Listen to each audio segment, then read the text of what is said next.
আচ্ছা, কে সংসারে আগুন লাগাবে 10 টাকায়? হাঁস বেলুন বেচে আর মৌমাছি বেশি সেলের জন্য বেলুনগুলো ফুটিয়ে দেয়। সংসারে কে আগুন লাগাবে 10 টাকা? এরপর এমন 2 নাম্বারি করে হাঁসের ব্যবসা অনেক বড় হয়ে যায়। নকশিকাতে আট করে মৌমাছিকে দিয়ে সেলাই করে নেয়, সেগুলো বিক্রি করে অনেক জনপ্রিয়তা পায়। আর হাঁসের কাছে অর্ডারের জন্য অনেক ফোন আসতে থাকে।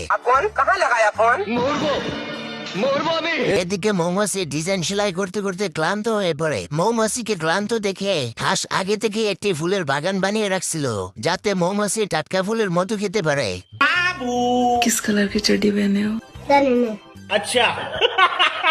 এরপর সুন্দরী মৌমাছিকে দেখে মৌমাছি প্রেমে পড়ে যায়। আর এদিকে যে কোনো আর্ট বাদ দিয়ে মৌমাছি প্রেমিকার নাম এবং ভালোবাসার নাম লিখতে থাকে। এসব দেখে হাঁস রেগে যায়। রেগে গিয়ে মৌমাছি প্রেমিকাকে তাড়াতে শুরু করে।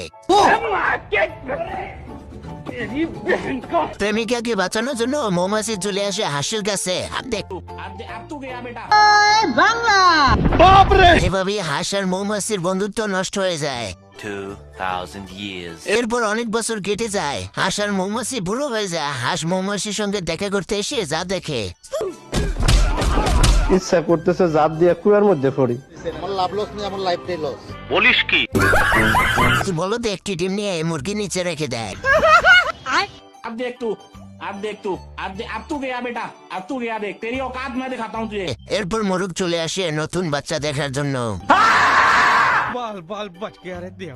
এরপর মোরগ বাচ্চার আওয়াজ শুনে ভয়ে পালিয়ে আসে এবং এটা তার বাচ্চা কিনা তা জানার জন্য তার কাছে নিয়ে আসে। তো দাওয়াত দেই নাই, তুই আইসা গেছিস। বাচ্চাকে পরীক্ষা করার জন্য রাস্তার মাঝখানে একটি বল সেল দেয় এবং সে বলটি আনতে বলে। আমার একটা বিয়ে করায় দেন। কয় কি?